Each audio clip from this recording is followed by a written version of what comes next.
Ty, that's his uncle.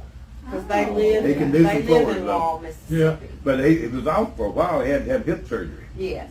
But that's when the thing is back. Yeah.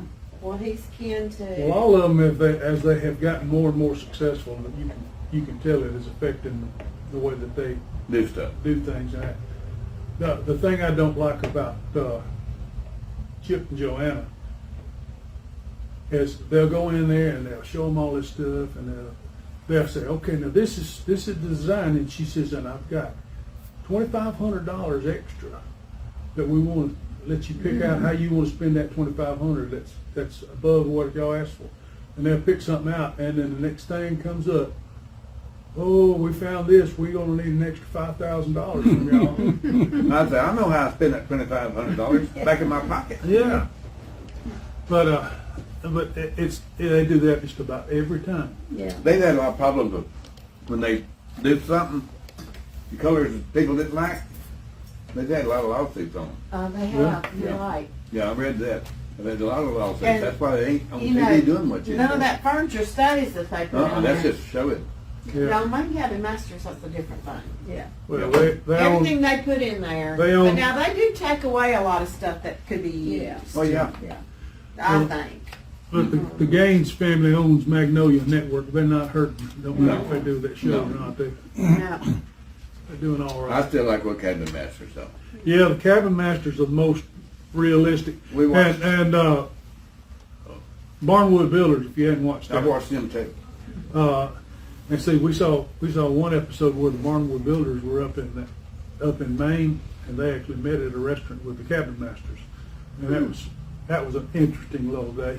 We saw one time when they were in Pulaski, wasn't it? Somewhere in Minor Hill, Minor somewhere Hill, up in there. Well, they did some houses over in Gunnersville, There was a lot of old cabins up in around. So Tennessee. there's a place over just outside of Gunnersville that's a cabin, like neighborhood or everything, and they've done. Barnwood Builders have done cabins over there. But John, I need to put my sister Judy on the prayer list.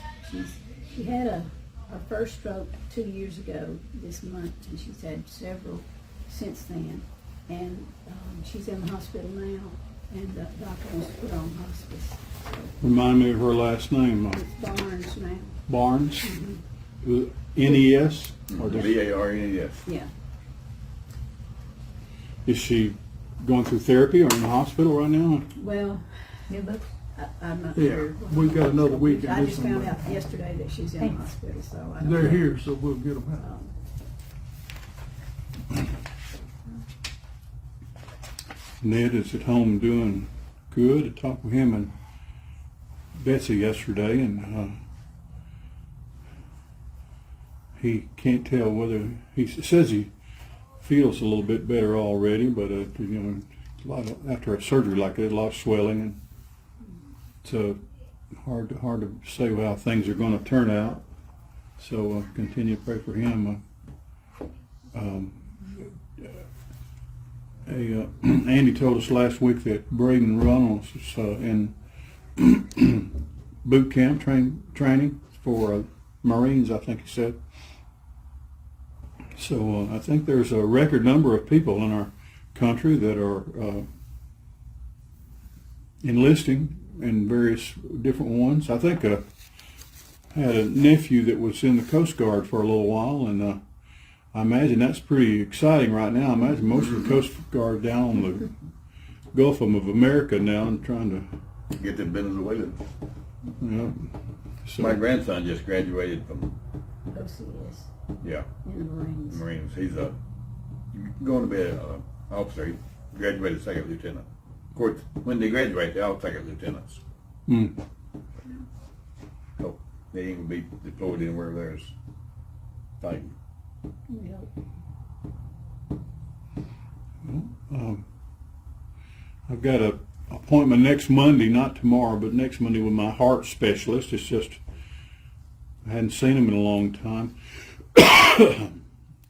Kind of had a job yesterday, one of those things where you got to clean away some mold and mildew, and I think the I don't think the mold and mildew bothered me, but I think the cleaning supplies I was using just about got me.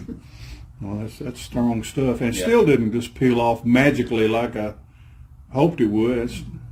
I'm always in search for that cleaning method that doesn't involve any scrubbing, and I'm not sure there is one. Well, you can spray Clorox on mold and mildew, and it will turn white Mm-hmm. and look clean, but it doesn't necessarily wash it off. But it kills it, takes all the color out of it. You can't see. That's what I do out here to the siding on the church. You gotta be careful with them chemicals. They had a customer that was cleaning her pool. She was on an apartment complex, mixed 2 wrong chemicals. Yeah, it can blow up.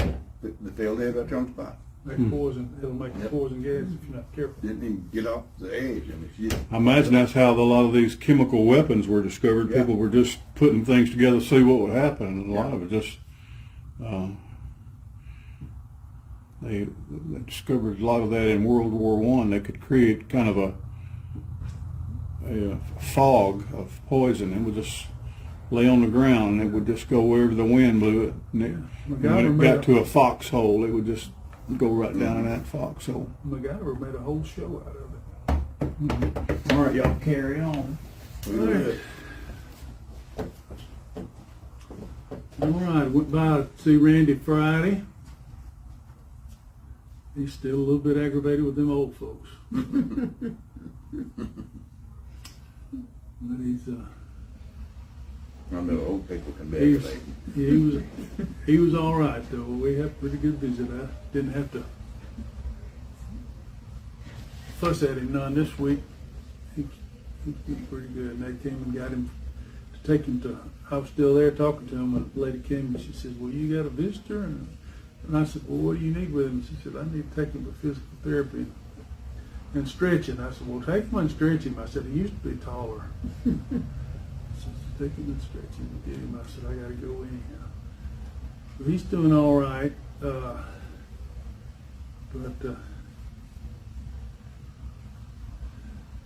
He's, he'll sit there and he'll talk like he feels like he's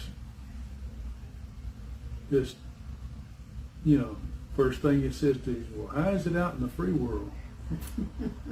And then the next thing you know, he's talking about his friend, this friend, and this friend, and this other friend, and this other friend.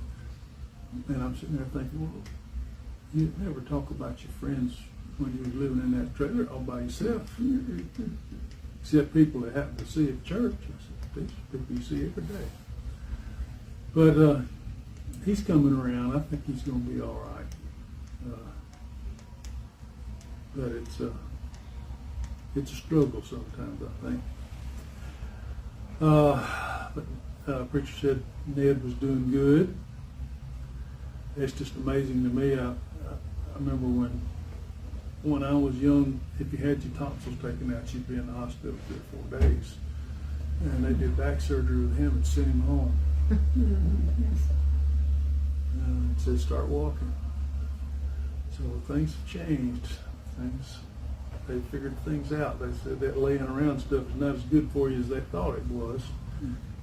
Daddy thought anything you got, if you laid in the bed, laid on the couch for 2 weeks, you'd get over it. All right.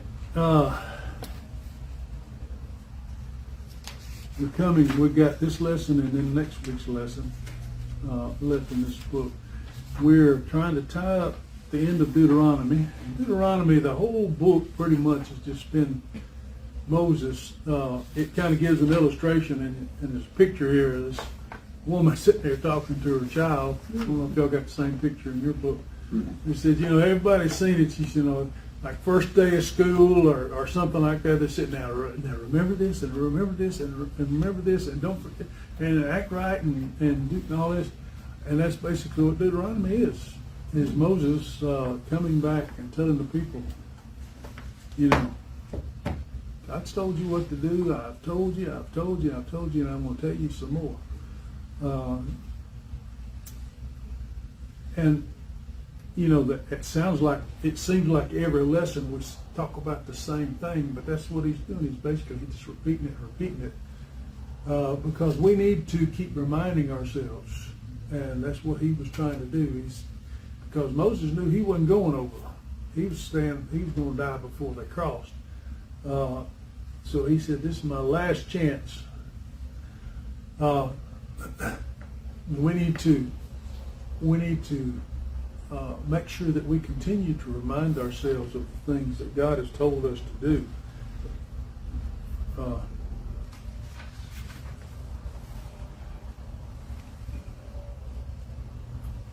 Because this particular scripture today, it talks about, he told him, he said, "Now when you get across the Jordan," he said, "first thing I want you to do is take 2 big stones," and it says plaster them. Some of the revisions says whitewash them, whatever it is. In other words, make them white, and the purpose was to make a smooth surface. And he said, "Write all this stuff down on it." And so they was, like we put up monuments about things to remind people of stuff. That's what this was all about, was to remind them. These are the main things you need to remember. And then they went through he told me it's going to go through a whole process. Half the tribes would get on one mountain and the other half be on the other mountain, and the Levites was down in the valley, and they was reciting the blessings and curses that God, because God had told them, he said, "If you do everything I'm asking you to do," he said, I'm going to bless you. I'm going to bless you beyond understanding. He said, I'll bless you coming, I bless you going, I bless you in the cities, I bless you out in the country, I bless you. It says, it uses terminology that basically is saying, I'm going to bless your crops. We don't think about it, and the thing about it is, if we don't continuously remind ourselves of what God is doing or has done in our life, we tend to eventually start taking credit for it ourselves. And look what I did. And I worked myself to death, and boy, I come out, I made a really good profit. The farmers will get out there and they'll work, and they say, "We had a good year this year. We really worked, and we really made a good crop," and all this kind of stuff. But I think I've told y'all before, I had a friend in Georgia. He's an older retired pastor, and he said, before I was called to preach, he said, I was a farmer. And he said, I was doing pretty good, had a big nice brick house, big nice farm. And he said, the Lord called me to preach, and I said, "Oh, no, I think you got the wrong number. You ain't talking to me." And he said, "No, I just refused to do it." He said, "I went 5 years and didn't make a penny." He said, "Everything I got from what I sold, it took to plant the next crop." He said, "I didn't make nothing." He said, "I had no profits for 5 straight years." And he said, "I had been doing well. Nothing changed. The land didn't change. Seeds didn't change. Water still came out of the sky." But God just said, "No, that ain't what I want you to do." And eventually you learn. And finally he said, "Okay, God, I give up." And he'd been preaching for many, many years when I met him. But, when the message a few weeks ago was talking about God giving the increase. Paul said, "I plant, Apollos waters, but God gives the increase." That's not only in winning people to the Lord or influencing them to follow Jesus Christ. That's everything. We can do all the work. We can work ourselves to death plowing and planting and fertilizing. But if God doesn't make it grow, it ain't going to grow. And we need to understand that. And if we rebel against God, I think a lot of times, the natural, since sin has come into the world and disrupted everything, and everything is in a downhill spiral pretty much, anything left to itself will tend to deteriorate.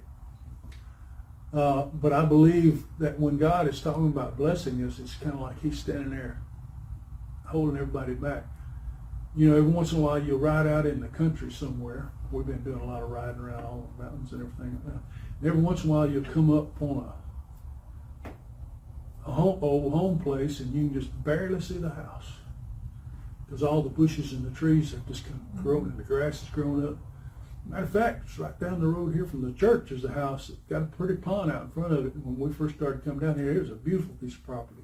Evidently the people died or something, and you can't see the house hardly anymore. It's grown up all around the pond. You can't hardly even see the house from the road anymore. That's what happens if you're not taking care of it. So I think, in my mind, I kind of look at it as when God says, I'm blessing you, he says, I'm going to mow your grass and keep your trees cut back. But if you don't follow me, I'm going to just back off and let it take over. And before you know it, you can't see the beauty that's there. You can't see what's going on. We don't look any different than the rest of the world. If we continue to follow God, he will bless us and he will take care of us, and to the point that people around us will be amazed at how things go in our lives, because God takes care of us so well. Sometimes it's noticeable, and sometimes people may not pay attention, but you don't ever know when they're looking. But if you face, as a Christian, if you come across a hardship or a problem or a hard time in your life, and you depend on the Lord and you continue to lean on the Lord and you continue to call out his name, those people around you that are not believers are going to see that and they're going to say, man, that's pretty amazing. You know, that we watch a lot of different shows on, seems like we kind of gravitate a lot of times to the hospital and doctor shows. We've got 3 different ones that we're kind of watching and following a little bit now. And of course, anytime you get into that situation, you've always got that doctor that thinks he's the best there ever was. And if you're in his hands, you ain't got any worries, because he's like God. He holds your hand and your life in his hand. And in a couple of instances, we've seen a couple of them that were like that something happened that kind of brought them back down to earth a little bit. But they tend to, because they are so scientific and because they are so detail-oriented, they don't think, well, no, God doesn't heal you. He said, I healed you. I'm the one that did it. God didn't do it, I did. But there was one we were watching last night, and there was this one doctor. It's a female doctor, and she is very good. She's very young. She's very good. But she's just very focused, very serious in all business. And she has a patient that's having a very difficult pregnancy. And they basically told her, says, your heart is beginning to fail because of the stress that the pregnancy is putting on you. We need to go ahead and, deliver the baby now. And she said, but it hadn't been long enough. He's not ready. And they said, well, you may die if we don't. And she said, well, my baby is my main concern. So later on you see her, she's actually sitting in the chapel at the church praying. And this doctor's standing outside, and there's another doctor with us, and she says, I can't understand that she won't do this and all this, and how she thinks she can have faith in somebody that, and all this kind of stuff. And the doctor said, hey, he said, the best thing you can do is support what she believes. You may not believe it. You may not see it the way she does, but if it gives her peace, and if she has, he said,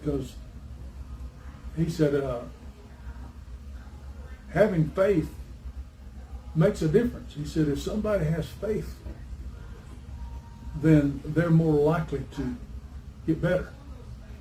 He said,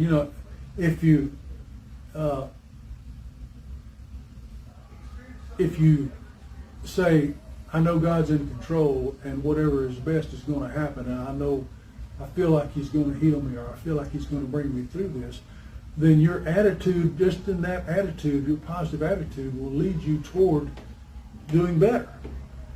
But if you give up, I've seen situations and sometimes I think that's kind of what happened to my mother. She just finally got so tired of it, she just decided one day to just give up.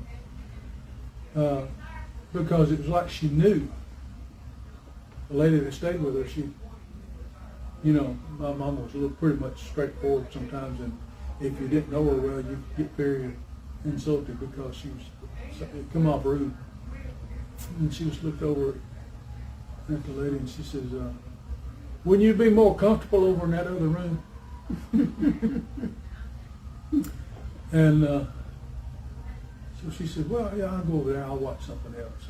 I like to watch something else. I'll go there. So she understood her and she knew she didn't mean it. And she said she went over there and she said when she came back, Mom was gone. It's like she knew, and I think it's just she just says, okay, I'm tired of this and giving up. And then you see other people that you figure that they ain't got a chance, and next thing you know, they're up and about. They're working because they trusted.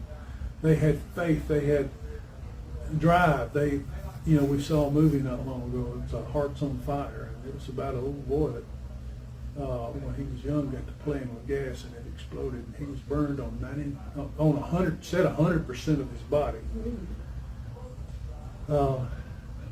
He lost ears and fingers and hands and stuff like that because he was burned so bad. But he went on to be very successful young man because the people behind him encouraged him, supported him, and he believed that he could do better. And he trusted the Lord and trusted that God would help him. And there were times when he didn't want to, but then he would just at the right time somebody would come by and say this, the right things. So the human body has a lot of power, and if we rely on our faith and we reinforce our faith, and we keep going back and saying, okay, I know it's tough right now, but it was tough back another time in my life too, and God brought me through that, and things got better, and I learned from that, and my life was better because of that. But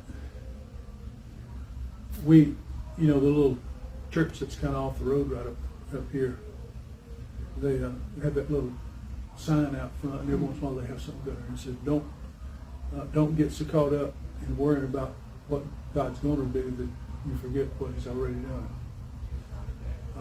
If we will continue to remind ourselves of how God has blessed us and how faithful He has been and what He's brought us through, then it gives us much more courage to face what's coming. And I believe if we continue to follow God and we continue to try to live the life that He wants us to live, it's not always going to be perfect. It's not always going to be what we want. I'd say perfect, not perfect in my sight or in your sight, maybe. But it's perfect because it's the way God chose it to be. It's the way it perfectly accomplishes what He has planned. And we have sometimes, we judge God with human standards. And God's not human. We say, well, that's obviously not a good idea because of this and this. Well, we don't know all the facts. But He knows all the facts. He controls the facts. He makes the facts. So we have to trust God even when it doesn't make sense to us.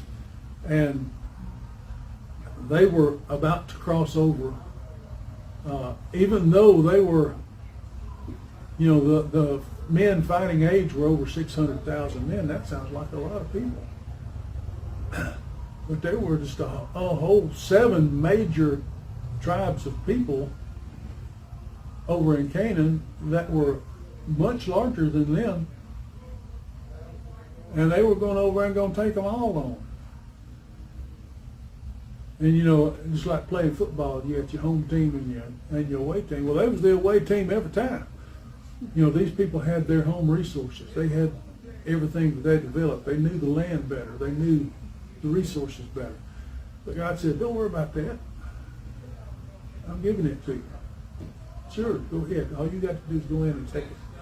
And I can't imagine how that would work. But just a few lessons back, it talks about they were needed to go across this particular land, and they asked permission, and the king said no, and not only no, he sent his armies out to attack them. Well, they went out to fight that army, and they completely destroyed that army, and not a single soldier from Israel was killed. You know, when you're talking about thousands of people going out in battle, and one team doesn't have a single casualty, that's not talent and athleticism or something. That's God. You know, you can just accidentally, you know, King Saul basically died. Somebody threw a spear, and they didn't even know who they was throwing at him, and it happened to hit him. So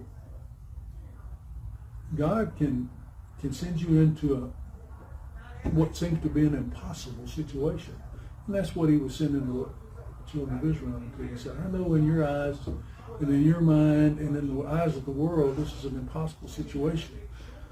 But once you go over there and you do as I tell you to do, you know, can you just imagine Jericho? They got this big nice stone wall, big heavy. Now the walls there wasn't like a wall like that. The walls around the city were thick enough that there were houses inside the walls. So this wasn't this wide or even this wide. This was wide enough for it to have a house in here, in the middle of it. And God didn't tell them to go after it with a battering ram or here, let me show you how to develop dynamite. He said, just march around it, blow your horns. Then the next day, come back and do it again. He said, on the seventh day, you're going to mark around it 7 times, and you're going to blow your horns really loud. And when they did that, the walls just fell down. Then there for years and years, put together and held up against it, you know,